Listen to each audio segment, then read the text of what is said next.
Now we'll start off with our discussion on what we were doing the previous class. We were talking about Lagrangian and Eulerian description of fluid motion. Okay, so we have already seen that as part of the quiz. It was already asked. Okay, so I hope you have understood the idea. And we said that when we are talking about a real scenario, a practical scenario, then we cannot be moving with the fluid particles. So we stay at a particular point. So we have everything is in a Eulerian frame of reference that we do. Okay, so it's an Eulerian description that we extend. And the whatever changes that we see are now going to be the local changes, whereas when we actually follow a particle, whatever changes that we see there, those are your material derivatives. And then the two of them are related. And to relate them, we had done a simple derivation in the previous class, and we are very going to quickly look at it again. So we said that, let us say that we have two particles. Last time we did it with label. Now this time, let us say that we do it with just black and white particles. So this is the picture that I have at time t is equal to 0. This is the picture that we have at time t is equal to delta t. So this is x is equal to 0. This line corresponds to x is equal to 0. And this whole thing is at t. Let me just be consistent between the two drawings. So I'm just writing x here. So x is equal to 0 is corresponding to this line. And this is the picture at time t is equal to 0. And this is the picture that we have at time t is equal to delta t.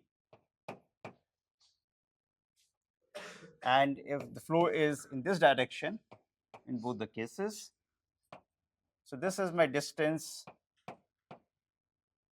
delta x,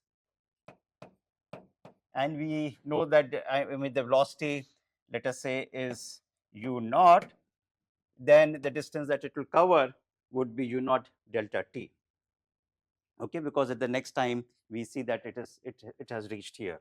So now if you are looking at any property eta which this particle is carrying, so if I look at dou eta dou t, okay, we simply say it is eta at the new time minus eta at the old time divided by delta t. That's our basic definition from maths, right? So what are we going to measure from eta? At the new time, so this is new time minus old time. So whatever is at this location, so this is, if you want, I can specify it further that I am calculating it at x is equal to 0. So this is eta for the new time is black at time delta t, okay, minus eta of white particle, okay, at time 0. Okay, so this is what is my eta, change in the value of eta that I would have, divided by, so now instead of using label, I'm just saying it with black and white particle. Okay, so this is what happens to be here at the new time. This is what happens to be here at this point of time. So whatever the values of eta that I have from the two is what I will look at the difference between the two of them. So now you can see that between these two terms, what is different? Time is different. Both the things are different. Both these two subscripts are different. They are talking about different times and we are talking about different particles. Okay, so what I am going to do now is to add and subtract a term. So I am not going to change anything. So I am going to say, let us say that this is black delta t minus eta. This is a new term that I am introducing.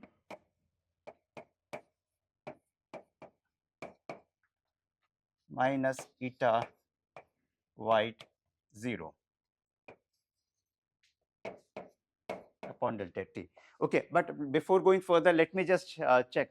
People at the back, can you hear me and can you see what is being written on the board here? Everybody at the back, okay? If my writing becomes small and not able to see it, please alert me. So what we have now done is introduce this term, as you can see, with one with the negative sign, the other one with the positive sign, so that I have not changed the equation. Now we can see that the way we have done it is that, or we can now see that there is something which is common between these two terms, and which is now that we are talking about black terms, black particle. Okay, although the time labels are different, but I'm talking about the same black particle.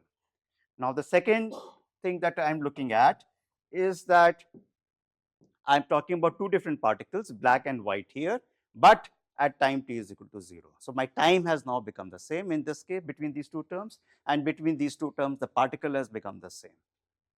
Okay. So now if I look at this term, these two terms taken together, what do I see? This is how does the value of eta for the black particle is changing between time 0 and time delta t, right? This is how I will look at this term, right? So this is nothing but my d eta dt. Okay, so this term, if I have to just use a different color, so this term I am simply saying that this is equal to d eta dt. Correct? Everybody with me? Now between, and what about this term? So this is at the same time, time t is equal to 0. Okay, whatever is the, so what was the picture at time t is equal to 0? This is the picture at time t is equal to 0. Now what are we saying here? I am looking at whatever is the property of eta, whatever is the property eta for the black particle, minus whatever is the property of the value of the property eta for the white particle, right? That's what we are saying. So what are these? So this is essentially whatever, so black particle is here, so it is corresponding whatever is the value of eta here, and this is the whatever is the value of eta here. Correct? That's what these two, what this term is. So what does it mean? What is the value difference in the value between these two? So how do I find it out? So we say that, okay, if one approximation that we make is delta y is equal to, let us say, dy dx into delta x, right? This is an approximation that we make, and this is the approximation that we are going to make. Okay, so here it is eta 2 minus eta 1. These are my eta 2 and eta, or eta black minus eta white. Okay, so this is what is my change the value of eta. And if I multiplied by, or sorry, this is what I'm looking at on the left hand side. So if I multiplied by whatever is the gradient in eta with respect to x and multiplied by delta x, then I will get whatever is this here. So this is what I'm going to adopt for the second term. So I can say that this term is nothing but dou eta dou x, okay, into delta x, and it comes with a minus sign and divided by delta t. It comes with a minus sign that you can figure out, because normally we go from left to right. Here we are going from right to left, okay, because my final value is written here, and so you can just figure out what is the right way to look at it. So it comes with a negative sign. So what I get from the second term is my delta x upon delta t is nothing but my velocity u naught. So I can write it out as u naught times dou eta dou x. Okay, so this is exactly the equation that we had written in the previous class. Last time we had done it with labels. I realized by talking to some students that there are issues with understanding it with labels. So now we can see that we have now not brought in any label. Okay, we are simply saying that we are able to identify the particle as black and white, and with the help of this, so again we are labeling. Okay, we are labeling it not in the way that we were labeling it in the previous class. We are still labeling, because that labeling is very much required to understand this derivation. Okay, but everything is essentially done with respect to these black and white particle, and then we can see where the gradients etc. are coming from. Now once we have this, okay, so I mean, are there any questions here in understanding this derivation now? Now we are going to generalize it and say that u naught need not be a constant. Okay, so I can replace it with any velocity which is here, which is now bringing in this particle. So this u naught need not be constant. Okay, same arguments apply, and then instead of having one dimensional flow, I can have three dimensional flow. again the same thing would apply. So I have to just apply, so I can generalize it very easily from here to whatever I'm going to do next. Okay, so that's how we generalize it, and we get to the equation that I'm going to write. But before taking the board up, let me just say that, okay, are there any questions here? So now how do I look at this equation? So we can see that the local values are changing because of two things now. This is now the physical interpretation of this equation is what I'm getting to.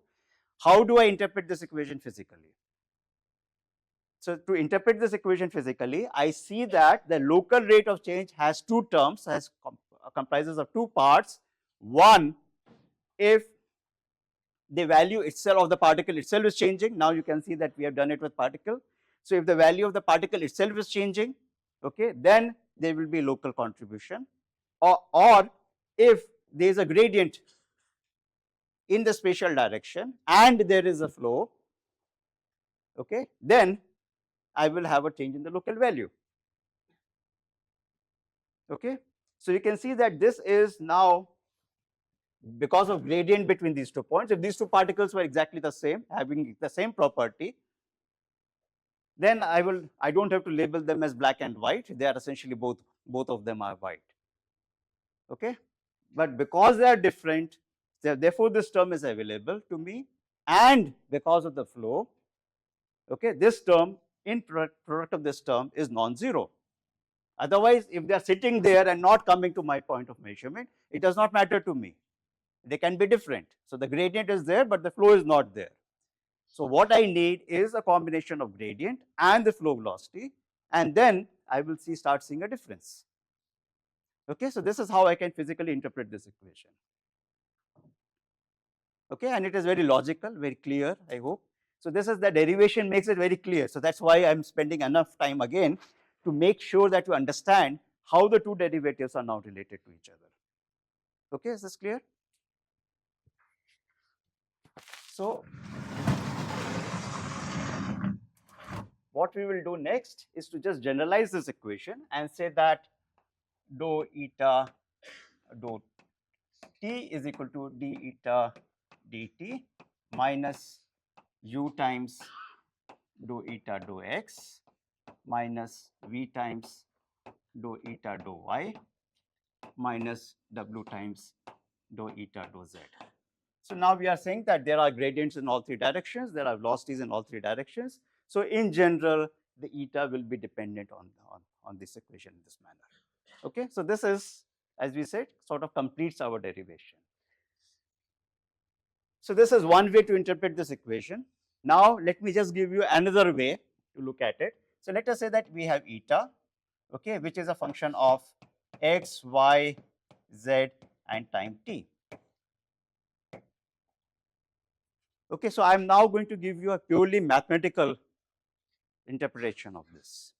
Okay, so if I have to find out what is my d eta, what changes eta, this is now I'm going to do simple calculus and say that eta can change if any of these quantities change, and then I will write it out as that it is going to change if eta changes because of x multiplied by dx, plus eta can change because of y times dy,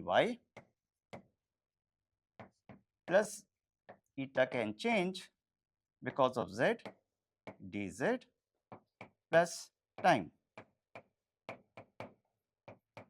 Correct? So this is a chain rule that we know from our calculus, and if we are now divided everything by dt,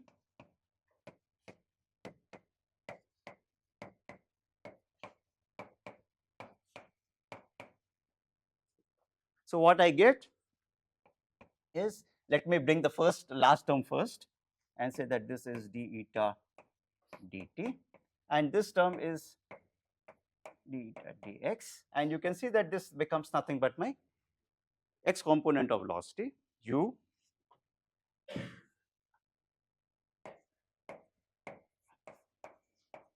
this becomes my y component of velocity, this is capital U, this is capital V,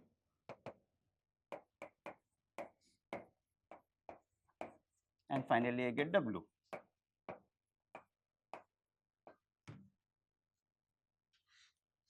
Okay. So this is exactly the same equation that we have written here. So essentially, it shows that whatever derivatives that we are talking about, we are not creating anything new. Okay, these are the partial derivatives and the total derivatives from calculus that we know. That is what we are talking about here as well. Yeah. We basically prove the mathematical theorem In a physical way. So this is a physical interpretation. You can say that this is a physical interpretation. Okay, so there is nothing to prove here. If you look at maths, okay, this is very straightforward. There is nothing we are proving here. But we are essentially, so the way I think of it is that we are giving a physical explanation of why it holds. Why this applies is we are giving a physical explanation of that. Okay, is this clear? Any questions before we move ahead? So this is one fundamental concept that we have studied. Okay, what is Eulerian description of fluid motion, what is Lagrangian description of fluid motion, and how are they related? And we have seen that the gradients of them are related in this manner here. Which I mean, if you want to write it out now in a more, we generally sometimes we write it out in this form plus V dot grad. Okay, so this is now, if I want to write it out in a vector form, I can combine all these three terms and say that this is nothing but a velocity times the gradient of that quantity, okay, of eta. So here I can first write it. This is nothing but, let us say this term. This is the equation that we are writing, and then we can think of that eta is anyway arbitrary. I just think about remove that, and then I get a relationship between the various operators. Okay, so then we essentially, so this is what we are writing out this equation in this form here. This is now we are adopting a vector form. So we are writing out these terms in a vector. Okay, so this has become V dot del, and you can always expand it out. This is nothing but an operator dou by dou x I dou by dou y plus jk dou by dou z. Okay, and if you take a dot product of this and this of velocity vector u, so if I'm looking at velocity vector u as some ui plus vj plus wk, okay, I will get exactly whatever we have written here. Okay, so here of course the order is important. Okay, it is velocity times the, I mean, so when you are writing it out, you cannot interchange. You cannot just write it out the other way around. Okay, that will change the meaning that we have. Okay, so essentially that's what we are showing you here. Okay, any questions again before moving ahead?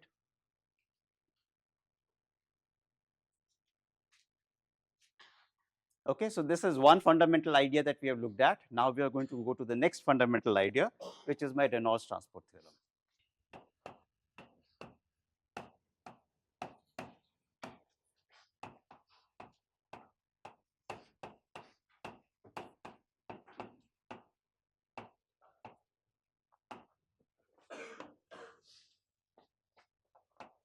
Okay, so let me, before starting of this description, let me just spend 1 minute on Reynolds.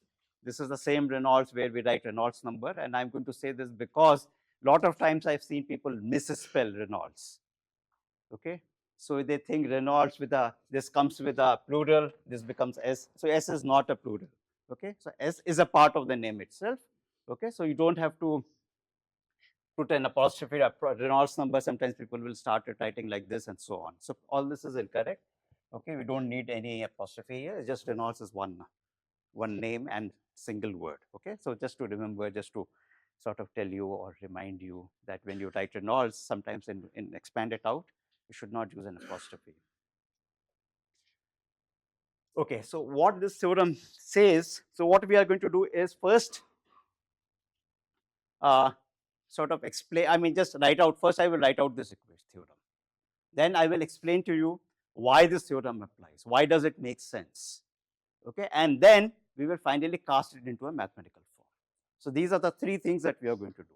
First, very simply write it down, okay.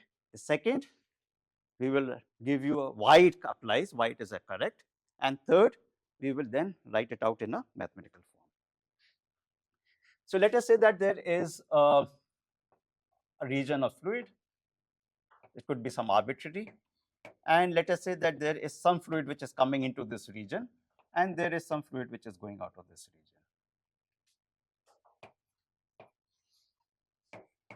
Something coming in, something going out. So we are interested in this. Maybe we can put a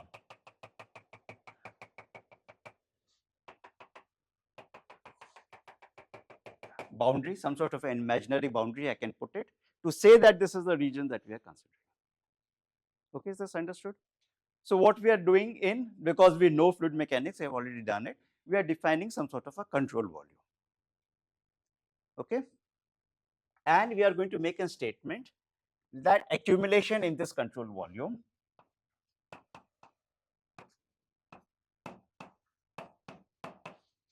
so accumulation is how much am I accumulating with time.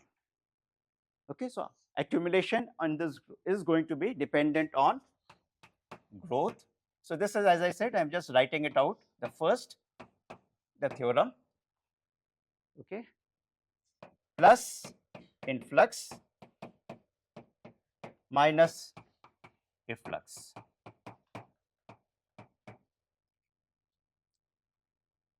So I've just written, as I said, I've written. Now, why does it make sense? So let us take a, instead of having thinking of a fluid region, I'm think about a village. So there are people in a village. Okay. So the first thing, just like we have defined this control volume, I've already defined and said that there is a village. So I've already isolated it in some sense, that region, that village, as compared from everybody else. Okay. Now in there, I want to see how does the number of people who are living in that village change with time. That's what I'm interested in. So what will change the number of people in the village? Okay, so incoming is what I heard. So that is my influx term. Okay, people can leave. That is my efflux term. And there can be new babies born. There could be deaths in that village. Okay, so that is what I am capturing in my growth term. Okay, so growth term is births and deaths. Okay, influx is people coming into the village, and efflux is people going out of the village. Right? So is there anything else which can change the number of people in that village? Nothing. This is how the number of people in that village can change. Okay, so you can see that this is why this statement applies. Okay, I can apply it to any system. Okay, here it is easy. I have taken a village and I have now looked at the number of people in that village. Okay, and I can see that this condition, this statement that I'm making applies. There are only two type of terms. Okay, so if I have to now think about it, there are only two types of terms. One, which is births and deaths, okay, which we call it as a growth term or a source term in our equation. Okay, and the other, which we call it as a flux term, okay, which is something which is coming in or something which is going out. There are only two things that can happen. Okay, and so therefore this is the general form of the equation that we write. Is this clear? Is the statement clear? So if you want, I can just, we can do it with some numbers. So let us say that in the village in year 2023, we are just looking at it, 23 to 24. So when we start off with 23, there were some, let us say 1,000 people in the village. Okay, let us say that there were 12 births in that village. Let us say that there were 3 deaths in that village. Let us say that 60 people entered or 60 people migrated from the village, they moved out, migrated away, migrated to city,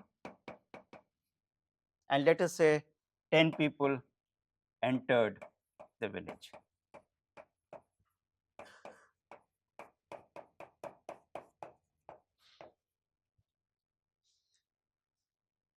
So 1,000 people is what we had in 2023, And then this is what has happened in 1 year, over the course of 1 year. Okay, and I want you to say, okay, how many people are there in this village now? You can easily add and subtract. So you can say that the growth is +9. Growth could have been -9 also. Growth is +9 in this case. There is -60 because of people moving out, and there is +10 because of people coming in. So you now do it and you get your number as to what is the new number that you have of people in the on this village. Okay, is this clear? Now there is one more thing we can. So we have a control volume, and in this control volume we are writing at. Now this is a surface. Now there is now I'm starting to bring in some more intricacies into our discussion and say that we had defined some sort of a surface, which is this surface here. Okay. Now this surface is, let us say, the boundary of the village, right? Now where is birth and death happening? Births and deaths are happening inside the village, in that region. Now where is the migration happening? Migration is happening across the surface. Okay, so now they can see that there are difference in the terms that we are talking about. One which is inside the village, and the other one which is across the surface. Okay, so efflux and outflux terms, influx and efflux terms are across the surface, and this is happening inside the village. Okay, so you have now gotten some more insights about it. Now, so this is, let us say that this is all there is to it. So this is the basis of writing out this equation. Any questions here? What we are doing? So what we have done is first written out, as I said, just writing out the statement, which is what we did. And then second, we have explained why that statement makes sense. And we said that there are no assumptions here. So this is an idea which is going to be applicable wherever you look at. This is all that is happening. Okay. So now what we are going to do is cast this into a mathematical form. So let us look at any property n.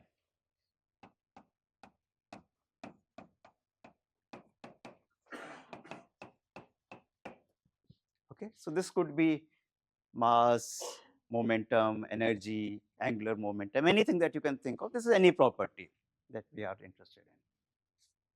Let us say there is a specific property. When we say specific, what do we mean? Per unit mass. So this is n by m, and let us say this is my eta. So this is my basic definition of specific. So I'm just dividing n by by the mass. I'm getting something which is eta. Just this is a definition. I'm not.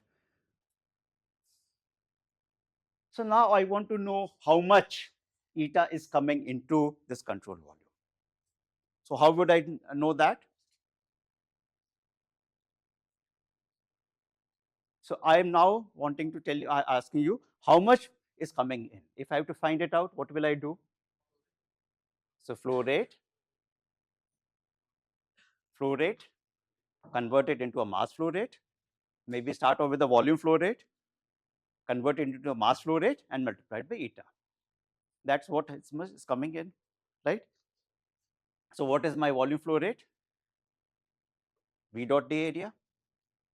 V dot area is my whatever is flow rate. So that's what I'm going to do. So V dot D area, okay. We can look at why it is vector. We will look at that.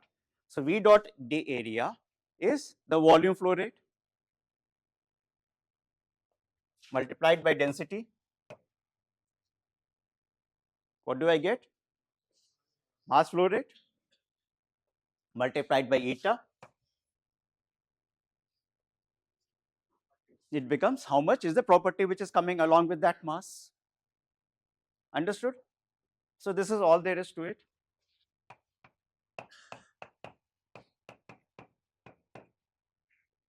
Influx. Understood?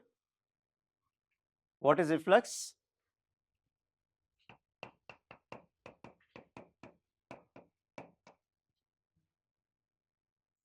Same thing. Same thing I have to do there. Okay. So there everything is now going out.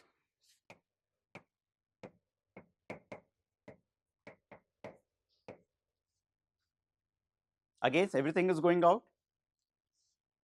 Now, what is the only difference between the two of them? Now, okay, maybe before even getting that, why is that V dot D area?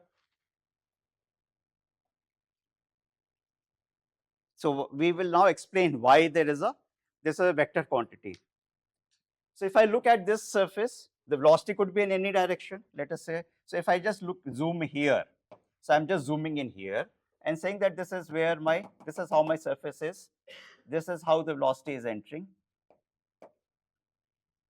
Okay, so what do I have to look at? I have to look at the normal direction to the surface and the velocity vector. Okay, so maybe I just look at it.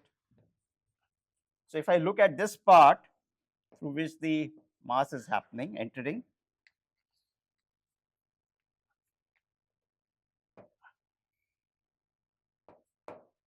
So if this is the segment I'm taking, it could be a small segment, I have just exaggerated it. So it has some normal vector. So there is some normal which is to this surface. Let us say that that is my normal to the surface n vector. Now, will the velocity always be aligned with this? Need not be, right? Velocity could be in some other direction. So let us say this is my direction of velocity. Okay. So this is a unit normal vector. So I'm putting a, let us say, a caret or a small triangle on top of that. Here, this is need not be. This is any velocity vector. Okay. So this is just v. So you can see that these two need not be aligned. Okay. But this is the direction that I would get. So you can see that only the component of velocity which is going to be normal to this is going to make the mass enter. Okay, so if the normal is the other direction, for example, if I look at this surface, where is the normal? Normal is vertically up, and I have a flow which is going horizontal. So how much mass is entering into this table? 0. Okay, because the normal and the direction of the velocity are perpendicular to each other, so the dot product is 0. Okay, so you can see that that's why the dot product is entering the picture. So V dot D area. Okay, is this clear? Yes. Yeah, so we are projecting the velocity in the direction of the normal. Okay, because that's the only component which is going to make the mass enter the control volume. Okay, the component which is perpendicular to the normal, okay, is not going to make anything enter into the, it's just going to graze and just keep going. Just like on this surface, water is just going to move and without entering, because there is no component which is there inside. Okay, so if I have to make things enter, then I have to give some component which is perpendicular to it, to this surface or along the direction of the normal, right? Now, what about the other side? The same thing is happening on the other side. So same thing. So if I look here, same thing is happening. This is the this is my surface. This is normal to the surface. Okay, and the velocity could be in any direction. Let us say like this. Okay. So normally, what do we expect here? V dot n. You can see that they are like opposite directions. Here, they are in the same direction. Okay, so you expect the dot product to become positive here, and you expect the dot product to become negative here. Correct? So you can see that we are not imposing anything. We are simply saying that that is what we expect, and therefore, yeah, both the inlet and outlet. No, need not be equal. No, we are not imposing anything like that here. We are simply using the same vector. I mean, same symbol here. It could be different, but the magnitude of these are different locations, so it could be different magnitudes. We are not stopping that from happening. Any other question? So what we are saying, yeah. Influx, the dot product would be positive, right? At the influx. No, so you can see here, no. So I have not restrained myself. So you can see that this equation, this theorem that we are writing is coming from one criteria, right? And what was that criteria? That why did we say influx? So because influx is increasing, as we have seen here. Number of people will increase if there are people who are migrating in. So I need a positive sign. Okay, people will, if people are moving out, okay, if people are moving out, I will have to subtract those number of people from my calculations. Okay, so this is how I've written out this equation, and there is a difference in sign. Clearly, there is a difference in sign. Okay, now we are just doing the same thing, and we are doing it in this manner. Okay, so here we are just saying that if this is my surface, this is the normal to the surface, there is a velocity. Okay, then v dot n is what will bring the mass in. Here v dot n will bring out the mass, take out the mass. Okay, it's the same v dot n, but the only difference is that here v dot n is going to be positive, and here v dot n is going to be negative. Okay, so once I have accounted for that, so in some sense, if I can now, I can, so that's the difference that I'm going to get. Okay, is this clear? That's the statement that we are making now. Is the statement clear? So now we are going to say that, okay, this comes with a negative. This is always, influx is always going to be negative. This is a negative quantity. This has coming with a positive sign. So the product is always, this is effectively going to become a negative term.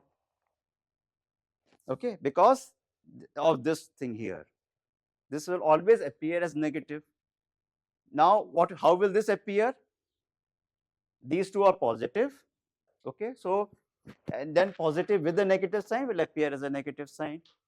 So that means that both these two terms will appear as negative, which is good for me, that I don't have to bother about where is my influx and where is my outflux. It is automatically taken care of. Okay, so all I have to do is, so I can think of everything as efflux. Okay, because if there's an influx, then the velocity and normal will become negative, and it will automatically change its sign. So I don't have to do anything. So I can think of everything as an efflux term. Okay, is this clear? So that's what is coming out from here. Any questions? Okay, so don't, again, if you don't understand the statement, don't bother about it too much. Okay, because at the end of the day, this is all we are saying is, this is how we are dealing with them. Now, what we are saying, the next statement you are making is that we can think of both these terms as reflex term, because effectively they are becoming inflex term, because effectively one is with a positive sign, and positive sign when it becomes a dot product and comes with a negative here. The other one is a negative and comes with a positive sign. So everything is becoming negative. That's all we are saying. But if you don't understand the statement, does not matter, because everything is going to be taken care of.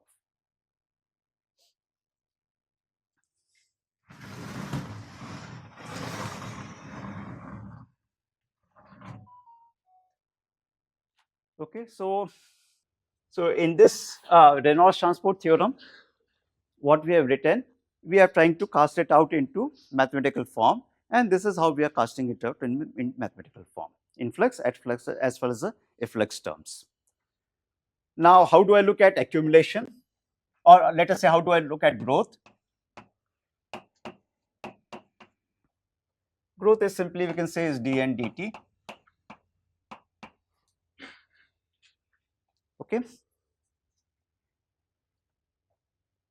so whatever is the property which is associated with that, what is changing? So it's like when we said birth and death, what does it mean?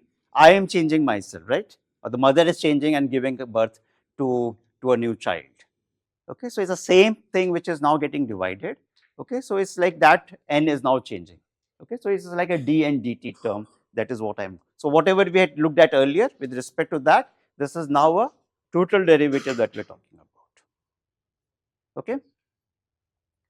Now, what about the accumulation? So accumulation, you can say that I am looking at certain region. Okay, so it is not associated with any particular particular property. It is not related to that one person or anything. It is just related in a region, just like we had a probe which was put in a region at a point and it was measuring things there, right? So here how I'm going to look at it, I can just look at it that this is the in that region, whatever is changing, it's how, I mean, so then the derivatives that I look at that with that is a partial derivative. Okay, so here accumulation is going to come with a dou by dou t of n. Okay, so this is where a lot of students have a lot of issues. So I will just explain myself again. Okay, so here we are saying is that when we're looking at, so this is something which is associated with a region. We are looking at a region, my village is a region, and in that region, what is happening? Okay, so therefore, this is a partial derivative. So with respect to whatever we have discussed now, this is now being a partial derivative. And whereas here, this is with some properties like a man or a person is now giving birth. Okay, so or that person is dying. Okay, so you can see that that is now something which is associated with that person itself. That is what is changing my number. Okay, so that is why it's a total derivative here.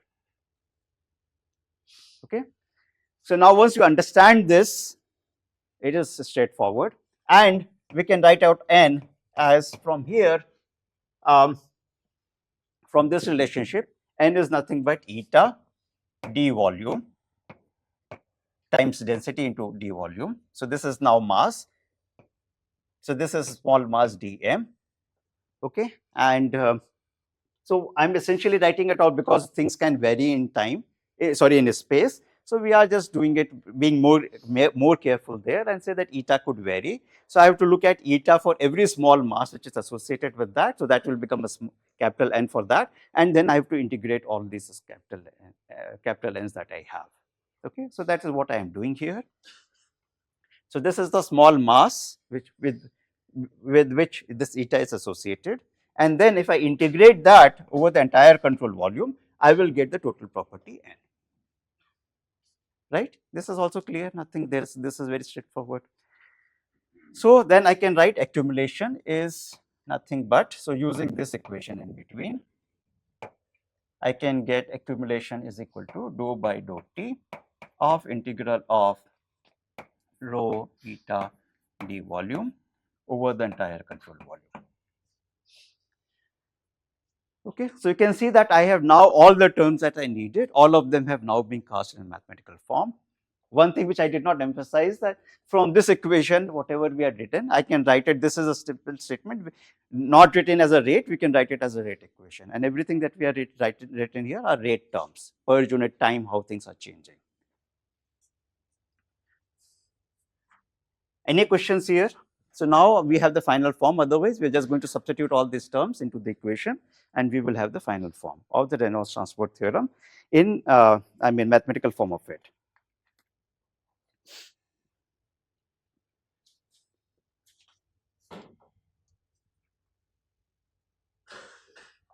Okay, maybe one more thing we can say. Okay, let me just first write it down.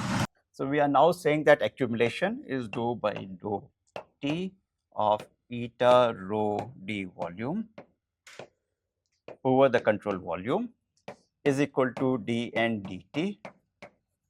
Okay, people sometimes ask you replace one n with this equation in the bracket, you have not replaced the other n. It is just for convenience, you can always do that.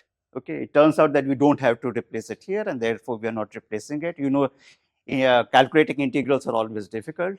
Okay, and it turns out that we don't have to, we will not be required to calculate integrals, so we are not putting it in that form. And then minus, as we said, we can think of everything as both these two things as a combined and as flux terms. So eta rho dot d area. Okay, now this is going to be over integrated. Now this is over. Okay, so maybe we can come back to this term and just explain some things which are missing. So this is for a small area that we have seen. This is for a small area. Now for this entire pipe which is bringing in, or the entire entire mass which is coming out, I have to integrate it over the control surface, over this surface, over this region from which the mass is coming in. over this region I will have to integrate here, and over this region I will have to integrate here, right?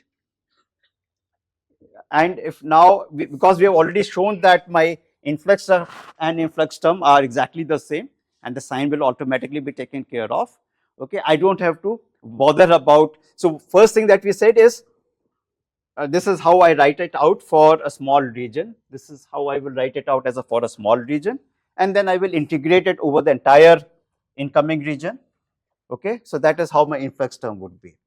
And then there is no reason why the same analysis cannot be extended to another region like this, where more mass is coming in from the second side. There are two inlets and there is one outlet, right? So all I have to do is do it for this, and I also do it for this. The same thing, okay? And then if I can do it for 2, I can do it for n. Okay, so that means that there is mass which is coming in like this, there is mass which is coming in like this, there is mass which is coming in from all sides. Okay, so it becomes a porous border now. Okay, people are coming into that village not just from one road and going out from some other road, they are coming in from any side.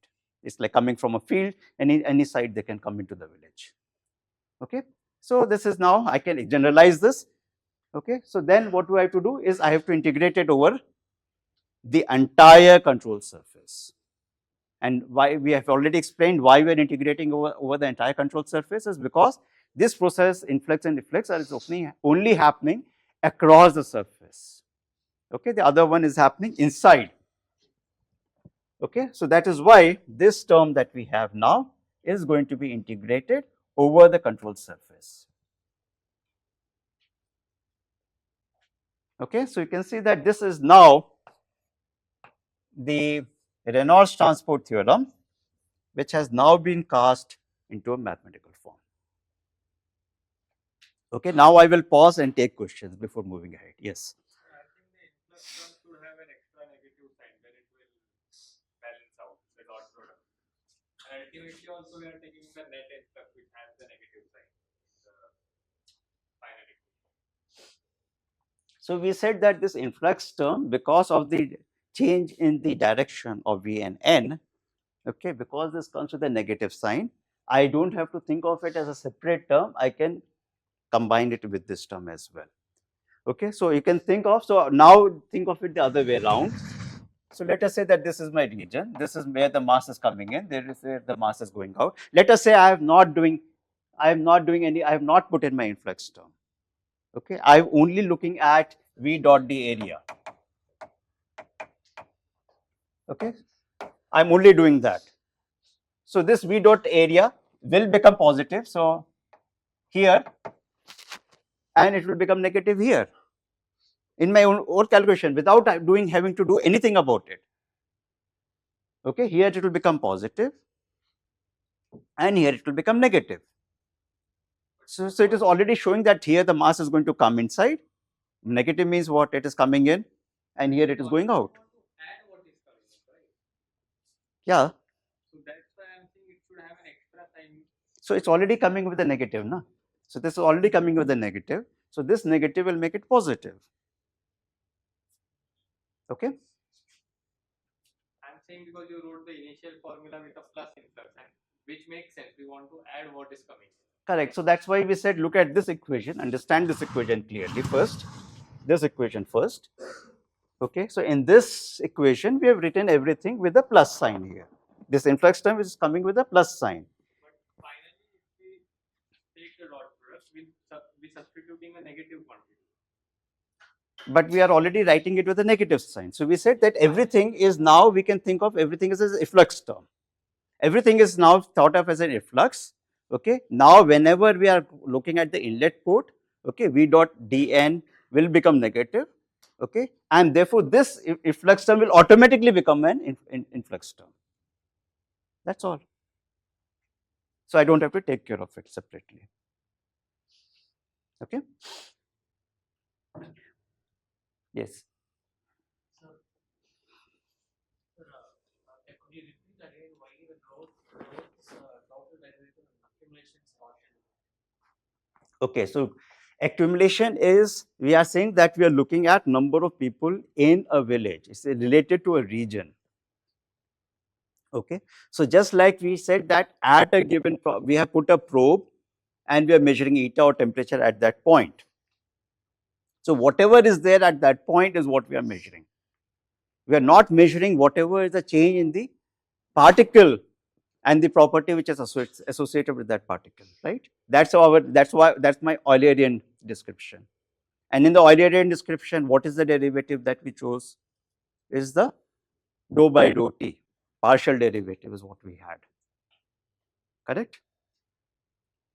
So this is now the same analogous is here. So instead of just one point, now we think of that one region. Right? So what was the derivative that I will take? It's a partial derivative that I'm looking at. Okay, and what will I reserve my total derivative? Is actual people dying or actual births happening. That's where the growth is happening. Okay, so it's like particle changing its property. So I was there and now I'm not alive. Okay, so it's a dead. So then that has to be taken out in my calculation, number of live people. Right? So that's essentially what we're doing now. Okay, anything else?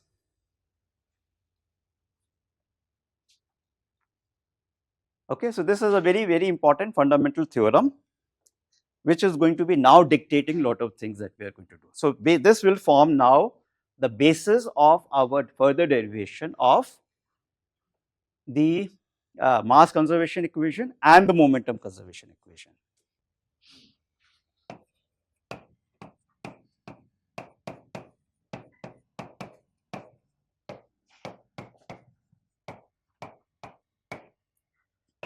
So now we can, let me also sort of tell us that we are going to do these conservation of mass and momentum in two forms, one which is known as the integral form and the other one is the differential form. Okay. So here you can see that the integrals are involved. Okay. So here if we retain the integral and you can see that we are talking about a finite size region. So then these are going to be an integral form of the equation. The other thing that we can do is take the region and shrink it into a very, very small volume, a differential element, volume element. Okay.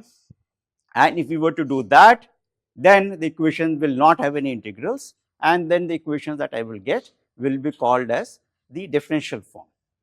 And the differential form of the momentum equation is what is known as Navier-Stokes equation, okay, which is the most important equation as far as the fluid flow goes. So we will come to that. First, we will find out the integral form of the mass and momentum conservation equation, which follows readily from whatever we have said. Okay, from the Reynolds transport theorem, we will see we can drive it out in 10 minutes. Okay, because the harder work is done, the hard work was to understand the derivation of the Reynolds transport theorem. But once we have that, the mass conservation and the momentum conservation equations will readily follow from there. Okay, now what we will have to do? Here we said that let us take up any property n. Now we are going to say that when we are looking at mass, we know what we are looking at. What property we are looking at? N is m. We are interested in. We are going to put n is equal to m. And what is my eta now? So eta is 1. Okay. So you can see that this equation is so easy to write now. So I get dou by dou t of rho d volume integral over the entire control volume is equal to dm dt minus rho v dot d area over the entire control surface.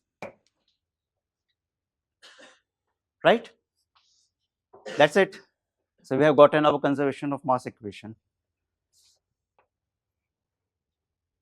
Anything odd that you see here? Yes. Yeah, but we have already seen how they are connected, etc., etc. Okay, so we are talking about, I mean, we know that we will have to carefully evaluating these integrals. One is with respect to volume, and therefore the limits. This is over x, y, z, all this is like dx, dy, dz, if I have to write it out in Cartesian coordinates. Here it is all the surface, so it could be along, something is along x and y surface, something is along y and z plane, something, etc. So there could be like, if I think of as a cube, so if I, that's my region, then my volume is inside dx, dy, dz, whereas surface are all these 6 faces that I would have. Okay, so I will have to be careful about how do I apply the integration limits. Anything, so that is, of course, we have already pointed out that these two integrals are happening over different whatever regions or different domains they have. Okay, anything else which is odd here? The odd is, what is this dm dt term doing here? Can mass change itself? No, right? So we are going to set this as 0.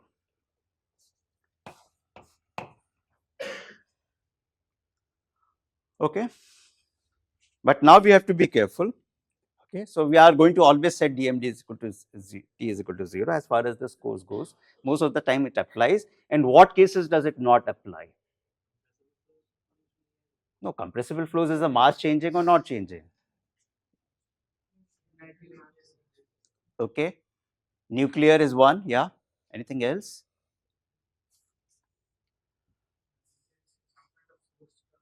Yes, there is a some time of a source term. So we are going to look at 3 scenarios.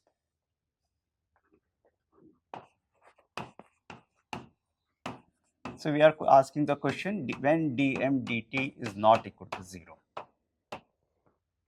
So that's a question that we are asking. So let us say that first we have already said is nuclear.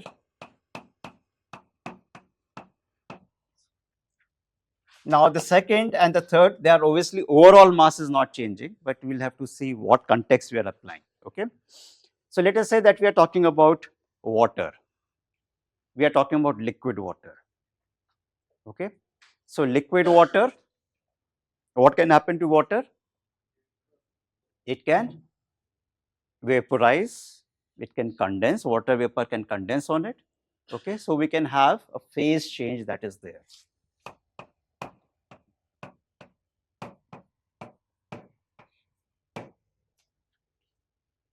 So if I am looking at phase change, then I will have to write out one equation for liquid water, and I will have to write out another vapor for vapor, water vapor. Okay, so I will have to write out 2 separate equations. Okay, and liquid vapor, water can vaporize. So you can see that in that case, I am losing liquid water. Okay, so there is going to be this evaporation loss is going to appear as a source term, is going to appear as a negative term in my liquid water equation. Okay, and that same mass will has to now applied, it has water has gotten vaporized. Okay, so it will now the same liquid is same mass is going to appear in my other equation. Okay, the same mass is now going to appear in the uh, vapor equation, correct? So you can see that I have to be careful here, because if I am just looking at liquid water, then it will appear as if I will have a dm dt term which is non-zero. Understood? Third case, what is any third case that you can think of?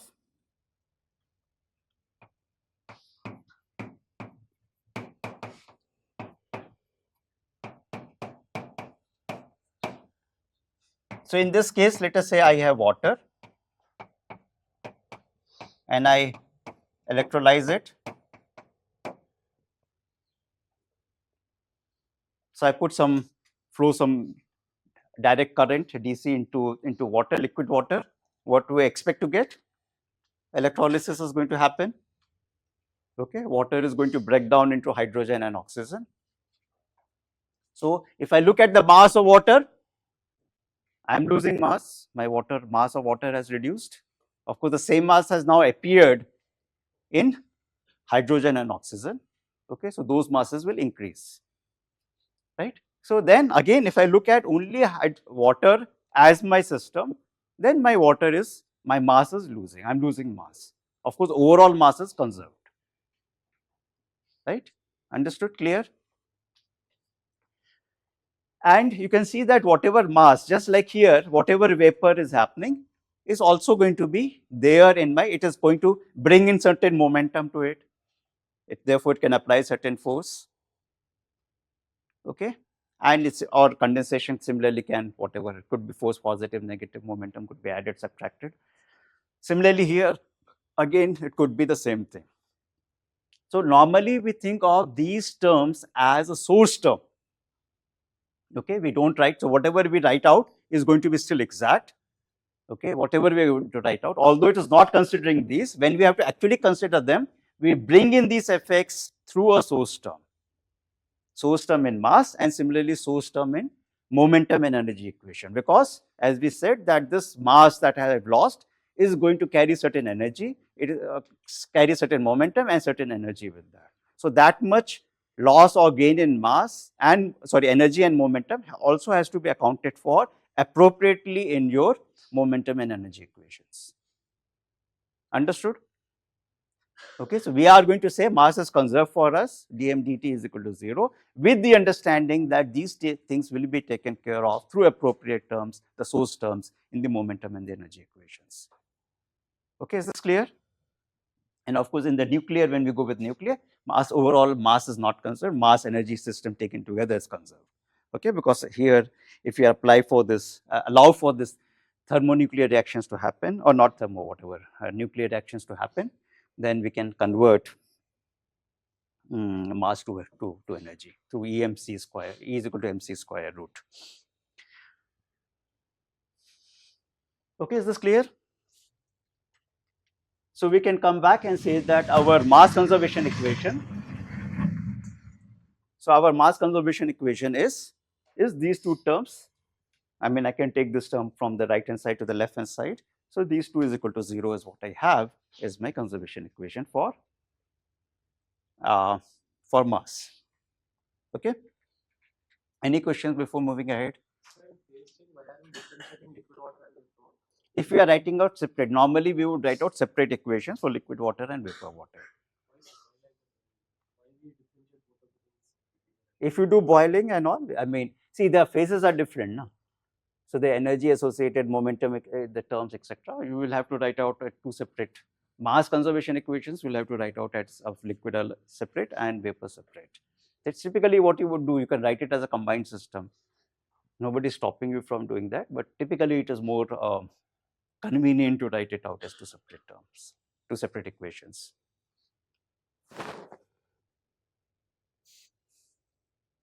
Okay, if you are deciding to write it out as two separate, then you will see a mass term appearing, the same term appearing in both the equation with opposite signs. So that if you sum it up, then there is no net change that you would get, which is of course what, there is no net change in the mass that you have. It's just that there is a change in the phase that things are undergoing. Just like in the chemical reaction also the same thing is happening. Just because you have created new species, hydrogen and oxygen, that does not mean your mass has changed.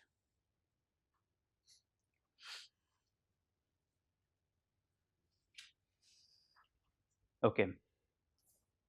So this is all there is to it as far as conservation of mass goes. Now we can go to conservation of momentum. So what are we going to do now? How are we going to get conservation of momentum?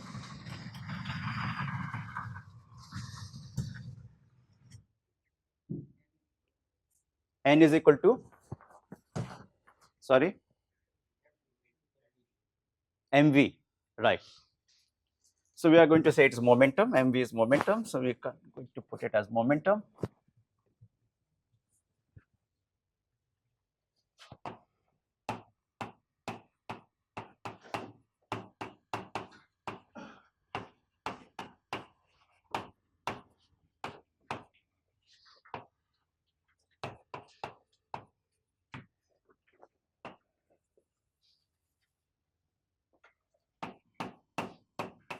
So let us say this is my momentum P.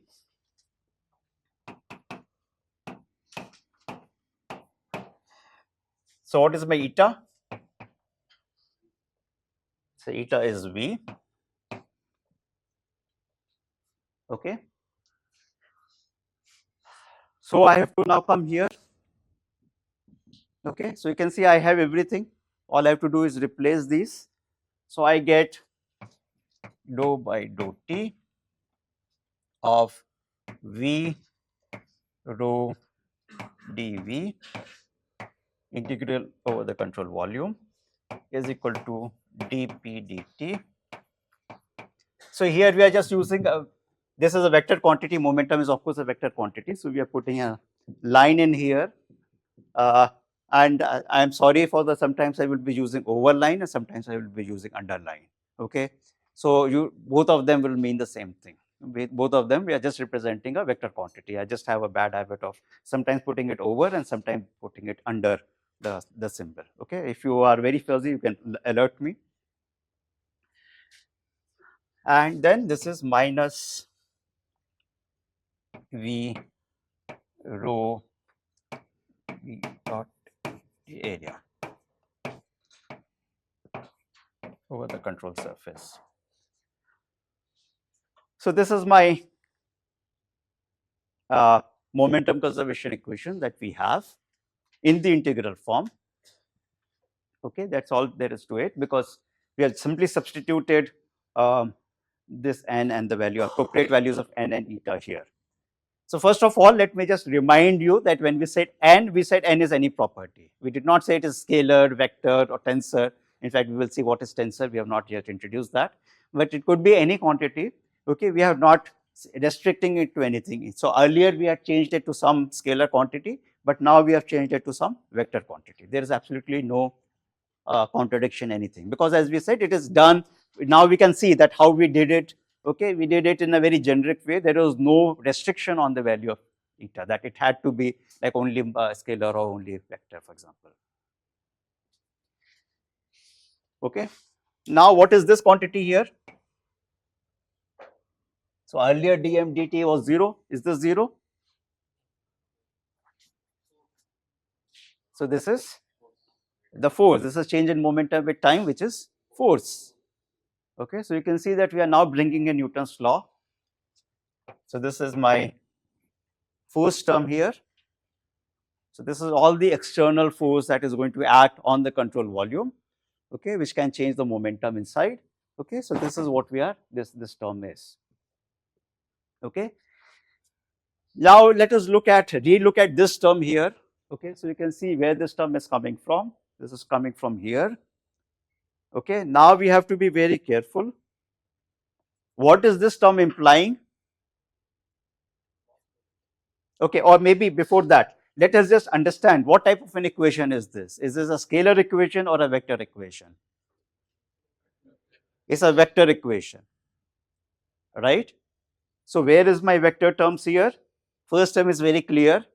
Velocity is a vector here. Momentum is a vector here. Okay, and here which velocity? Now the same velocity is the same velocity which is appearing in both the places, right? Okay, so let's not get confused. What is giving it the direction? This velocity. What is happening to this velocity? Is becoming a scalar because of the dot product. Okay, and why the dot product? All those have been explained now. Okay, and the total velocity, there is nothing like this component bringing, etc. We are just talking about total velocity, and we said that whatever velocity component is normal to the surface will bring the mass into the surface, and the other one will automatically not be doing anything and it will become 0 because of the dot product, right? So, but this is a total velocity, and the same total velocity is here. Okay, a lot of times we just think of we can do it anyway. Sometimes people just do it anyway, v dot v and then multiplied by area. That is totally incorrect. It is not v dot v into area. It is v dot d area and then multiplied by velocity. Okay, understood, and it is coming from here. And that's why we have been, I mean, at least I be careful in writing it out and say it in bracket, so that this is where it becomes a scalar. Okay, any questions here? Same velocity, no? It's the velocity of the fluid. Okay, so control volume moving, we have not done that case explicitly, okay, and I don't think we need to bother about it, okay. Once you can solve these cases, let us first master these cases. If you are able to master these cases, you will automatically be able to take care of all those cases, okay. I will not, I mean, otherwise thinking of it as separate cases and then you get confused, it is not like a gate preparation for you, okay. We look at so many cases and you just look at this as a question, which formula to apply. No, please don't do that. Here we are simply, you understand this is what it is and this is how I'm going to look at it. Now, if this situation instead of this, this is changing, I can also handle that within the fundamentals that I'm going to give you. Understood? So don't get into all those things. Okay. Okay, we have last 2-3 minutes. We can stop to see what are the questions.